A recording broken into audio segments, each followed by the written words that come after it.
ಚಾಣಕ್ಯನು ಹೇಳುತ್ತಾನೆ, ಜಗತ್ತು ಒಳ್ಳೆಯವರಿಗಾಗಿ ಅಲ್ಲ, ಬುದ್ಧಿವಂತರಿಗಾಗಿ. ಅತಿಯಾದ ಒಳ್ಳೆಯತನ ನಿಮ್ಮನ್ನು ದೇವರನ್ನಾಗಿಸುವುದಿಲ್ಲ, ಬಲಿಯನ್ನಾಗಿಸುತ್ತದೆ. ಈ ಜಗತ್ತಿನಲ್ಲಿ ಒಳ್ಳೆಯವರೇ ಹೆಚ್ಚು ನೋವು ಅನುಭವಿಸುತ್ತಾರೆ, ಯಾಕೆಂದರೆ ಅವರು ಎಲ್ಲರಿಗೂ ಸಹಾಯ ಮಾಡುತ್ತಾರೆ, ಎಲ್ಲರ ಮಾತು ಕೇಳುತ್ತಾರೆ, ಎಲ್ಲರಿಗೂ ಕ್ಷಮೆ ಕೊಡುತ್ತಾರೆ.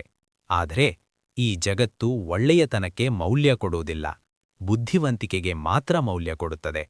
ಚಾಣಕ್ಯ ಹೇಳುತ್ತಾನೆ, ಅತಿಯಾದ ಸಜ್ಜನತೆ ಮನುಷ್ಯನನ್ನು ಮಹಾನ್ ಮಾಡುವುದಿಲ್ಲ, ಅದು ಅವನನ್ನು ದುರ್ಬಲನನ್ನಾಗಿಸುತ್ತದೆ.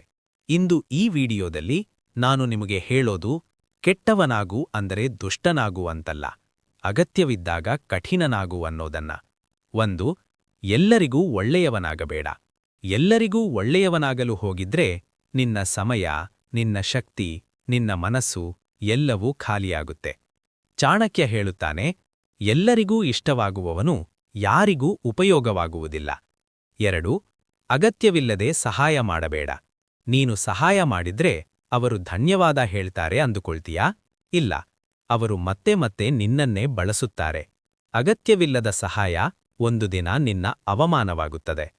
3. ಮೌನವನ್ನು ದುರ್ಬಲತೆಯಂತ ಭಾವಿಸುವವರಿಂದ ದೂರವಿರು. ನೀನು ಶಾಂತವಾಗಿದ್ದೀಯಾ ಅಂದ್ರೆ ನೀನು ಸೋತವನಲ್ಲ, ಆದರೆ ಎಲ್ಲರ ಮುಂದೆ ಮೌನವಾಗಿದ್ದರೆ ಅದು ಅಪಾಯ. 4. ಎಲ್ಲಾ ಸತ್ಯವನ್ನು ಎಲ್ಲರಿಗೂ ಹೇಳಬೇಡ. ಎಲ್ಲರಿಗೂ ಸತ್ಯ ಹೇಳಿದ್ರೆ ಅವರು ನಿನ್ನನ್ನು ಅರ್ಥ ಮಾಡಿಕೊಳ್ಳಲ್ಲ, ಅವರು ನಿನ್ನ ವಿರುದ್ಧ ಅದನ್ನೇ ಬಳಸುತ್ತಾರೆ. ಉಪಕಾರ ನೆನಪಿಸಬೇಡ. ಉಪಕಾರ ನೆನಪಿಸಿದ ಕ್ಷಣ ಅದು ಉಪಕಾರವಲ್ಲ, ಒಂದು ಸಾಲವಾಗುತ್ತದೆ. 6. ನಿನ್ನ ಮೃದುವಾದ ಹೃದಯವನ್ನು ಎಲ್ಲರಿಗೂ ತೋರಿಸಬೇಡ. ಲೋಕದಲ್ಲಿ ಮೃದು ಹೃದಯಗಳನ್ನೇ ಮೊದಲು ಮುರಿಯುತ್ತಾರೆ.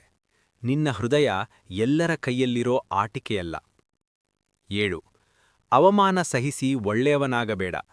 ಅವಮಾನ ಸಹಿಸುವವನು ಒಳ್ಳೆಯವನು ಅಲ್ಲ, ಅವನು ಧೈರ್ಯ ಕಳೆದುಕೊಂಡವನು. 8. ಅಗತ್ಯ ಬಂದಾಗ ಕಠಿಣನಾಗಲು ಕಲಿಯು. ಕಠಿಣತೆಯಿಲ್ಲದೆ ನ್ಯಾಯ ಸಾಧ್ಯವಿಲ್ಲ, ಬದುಕು ಸಾಧ್ಯವಿಲ್ಲ. 9.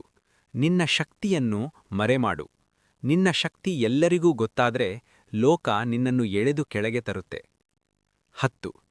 ಎಲ್ಲರ ಮಾತಿಗೂ ಪ್ರತಿಕ್ರಿಯಿಸಬೇಡ. ಪ್ರತಿ ಮಾತಿಗೂ ಉತ್ತರ ಕೊಟ್ಟರೆ ನೀನು ನಿನ್ನ ಶಾಂತಿಯನ್ನು ಕಳೆದುಕೊಳ್ಳುತ್ತೀಯ. ಮೌನ ಬುದ್ಧಿವಂತರ ಶಸ್ತ್ರ. 11. ನಿನ್ನ ಸಮಯವನ್ನು ಎಲ್ಲರಿಗೂ ಕೊಡಬೇಡ. ನಿನ್ನ ಸಮಯಕ್ಕೆ ಮೌಲ್ಯ ಇಲ್ಲ ಅಂದ್ರೆ ನಿನ್ನ ಜೀವನಕ್ಕೂ ಮೌಲ್ಯ ಇರೋದಿಲ್ಲ.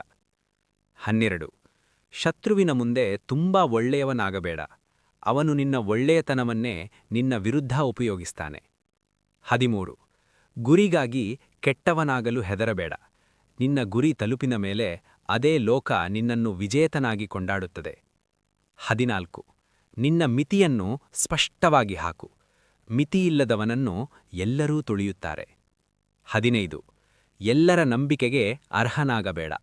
ನಂಬಿಕೆ ಎಲ್ಲರಿಗೂ ಕೊಡುವ ವಸ್ತುವಲ್ಲ, ಅದು ಅರ್ಹತೆಗೆ. 16. ಅಗತ್ಯವಿದ್ದಾಗ ನಿರ್ದಯನಾಗು. ಚಾಣಕ್ಯ ಹೇಳುತ್ತಾನೆ, ಕರುಣೆ ಯೋಗ್ಯರಿಗೆ, ನಿರ್ದಯತೆ ಅಗತ್ಯಕ್ಕೆ. ಒಳ್ಳೆಯವನಾಗು, ಆದರೆ ಮೂರ್ಖನಾಗಬೇಡ. ದಯಾಳುವಾಗಿರು, ಆದರೆ ಬಲಿಯಾಗಬೇಡ. ಈ ಜಗತ್ತಿನಲ್ಲಿ ಬದುಕಬೇಕಾದ್ರೆ ಹೃದಯ ಮೃದು ಇರಲಿ, ಆದರೆ ಬುದ್ಧಿ ಕಠಿಣ ಇರಬೇಕು. ಅತಿಯಾದ ಒಳ್ಳೆಯತನ ನಾಶ, ಬುದ್ಧಿವಂತ ಕಠಿಣತೆ ರಕ್ಷಣೆ. ಒಮ್ಮೆ ನಿಮ್ಮನ್ನೇ ಕೇಳಿಕೊಳ್ಳಿ, ನಾನು ಯಾವಾಗಲೂ ಒಳ್ಳೆಯವನಾಗಿದ್ದೇನಾ? ನನಗೆ ನೋವು ಕೊಟ್ಟವರಿಗೂ ಕ್ಷಮೆ ಕೊಟ್ಟೇನಾ?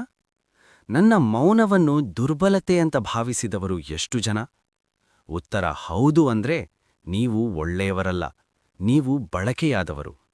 ಚಾಣಕ್ಯ ಹೇಳುತ್ತಾನೆ, ಒಳ್ಳೆಯತನ ಮಿತಿ ಮೀರಿದರೆ ಅದು ಶತ್ರುವಿಗೆ ಆಹಾರವಾಗುತ್ತದೆ. ಈ ಜಗತ್ತು ನಿನ್ನ ಕಣ್ಣೀರಿಗೆ ನಿಲ್ಲೋದಿಲ್ಲ, ನಿನ್ನ ಮೌನಕ್ಕೆ ಗೌರವ ಕೊಡೋದಿಲ್ಲ, ಅದು ನಿನ್ನ ಸ್ಥೈರ್ಯಕ್ಕೆ ಮಾತ್ರ ತಲೆಬಾಗುತ್ತದೆ. ಜನರು ನಿನ್ನ ಒಳ್ಳೆಯತನಕ್ಕಲ್ಲ, ಉಪಯೋಗಕ್ಕೆ ಹತ್ತಿರ ಬರುತ್ತಾರೆ. ಉಪಯೋಗ ಮುಗಿದ ದಿನ ಸಂಬಂಧವೂ ಮುಗಿಯುತ್ತೆ. ನಿನ್ನ ದುಃಖವನ್ನು ಎಲ್ಲರಿಗೂ ಹೇಳಬೇಡ. ಕೆಲವರು ಸಹಾಯ ಮಾಡಲ್ಲ, ಆದರೆ ಸಂತೋಷಪಡುತ್ತಾರೆ. ಅತಿಯಾಗಿ ಕ್ಷಮಿಸುವವನು ಮತ್ತೆ ಮತ್ತೆ ಗಾಯಗೊಳ್ಳುತ್ತಾನೆ. ನಿನ್ನ ಮೌನದ ಬೆಲೆ ಗೊತ್ತಿಲ್ಲದವರಿಗೆ ನಿನ್ನ ಮಾತಿನ ಅಗತ್ಯವೂ ಇಲ್ಲ. ಭಾವನೆಗಳ ಮೇಲೆ ಬದುಕುವವನು ಲೋಕದ ಆಟದಲ್ಲಿ ಸೋಲುತ್ತಾನೆ. ಎಲ್ಲರನ್ನೂ ಅಪ್ಪಿಕೊಳ್ಳುವ ಹೃದಯ ಒಂದು ದಿನ ಚೂರು ಚೂರು ಆಗುತ್ತದೆ. ನಿನ್ನನ್ನು ಕಡಿಮೆ ಮಾಡಿದವರ ಮುಂದೆ ತುಂಬ ಸರಳವಾಗಬೇಡ, ಅವರು ಮತ್ತೆ ಅದೇ ಮಾಡುತ್ತಾರೆ. ಕಠಿಣ ನಿರ್ಧಾರ ತೆಗೆದುಕೊಳ್ಳುವವನೇ ಬದುಕಿನಲ್ಲಿ ಗೆಲ್ಲುತ್ತಾನೆ. ಎಲ್ಲರಿಗೂ ಸಿಗುವವನು ಯಾರಿಗೂ ವಿಶೇಷವಾಗಿರಲ್ಲ. ನಿನ್ನ ಜೀವನ ಕಥೆಯನ್ನು ಎಲ್ಲರಿಗೂ ಹೇಳಬೇಡ, ಕೆಲವರು ಅದನ್ನೇ ಶಸ್ತ್ರ ಮಾಡಿಕೊಳ್ಳುತ್ತಾರೆ. ಚಾಣಕ್ಯನು ದುಷ್ಟನಾಗಿರಲಿಲ್ಲ, ಆದರೆ ಅವನು ಮೂರ್ಖನೂ ಅಲ್ಲ. ಅವನು ತಿಳಿದಿದ್ದ, ಲೋಕ ನ್ಯಾಯವಾಗಿ ನಡೆಯೋದಿಲ್ಲ, ಲೋಕ ಬುದ್ಧಿಯಿಂದ ನಡೆಯುತ್ತೆ. ಅದಕ್ಕಾಗಿ ಅವನು ಹೇಳಿದ್ದ, ಸರ್ಪದಂತೆ ವಿಷ ಇರಲಿ, ಆದರೆ ಕಚ್ಚುವುದು ಅಗತ್ಯವಿದ್ದಾಗ ಮಾತ್ರ. ಇದೇ ಜೀವನತಂತ್ರ. ಇಂದಿನಿಂದ ಒಂದು ನಿರ್ಧಾರ ತೆಗೆದುಕೊಳ್ಳಿ. 1. ಎಲ್ಲರಿಗೂ ಒಳ್ಳೆಯವನಾಗೋದಿಲ್ಲ. 2. ಅವಮಾನ ಸಹಿಸಿ ನಗೋದಿಲ್ಲ. 3. ಬಳಸುವವರ ಜೊತೆ ಉಳಿಯೋದಿಲ್ಲ. 4. ಮಿತಿ ಇಡ್ತೀನಿ. 5. ಅಗತ್ಯವಿದ್ದಾಗ ಇಲ್ಲ ಅಂತೀನಿ. 6. ನನ್ನ ಗೌರವಕ್ಕೆ ನಾನೇ ಕಾವಲುಗಾರ. ಜಗತ್ತು ನಿನ್ನನ್ನು ಒಳ್ಳೆಯವನಾಗಿ ನೆನಪಿಸಿಕೊಳ್ಳೋದಿಲ್ಲ, ಬಲಿಷ್ಠನಾಗಿ ನೆನಪಿಸಿಕೊಳ್ಳುತ್ತದೆ. ಒಳ್ಳೆಯತನ ದುರ್ಬಲತೆಯಾಗಬಾರದು, ದಯ ಬಲಿಯಾಗಬಾರದು.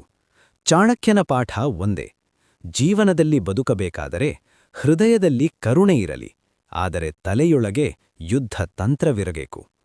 ಕೆಟ್ಟವನಾಗು, ಅಂದರೆ ಅಗತ್ಯವಿದ್ದಾಗ ಕಠಿಣನಾಗು. ನಿನ್ನನ್ನು ರಕ್ಷಿಸಿಕೋ, ನಿನ್ನ ಮೌಲ್ಯ ಉಳಿಸಿಕೋ.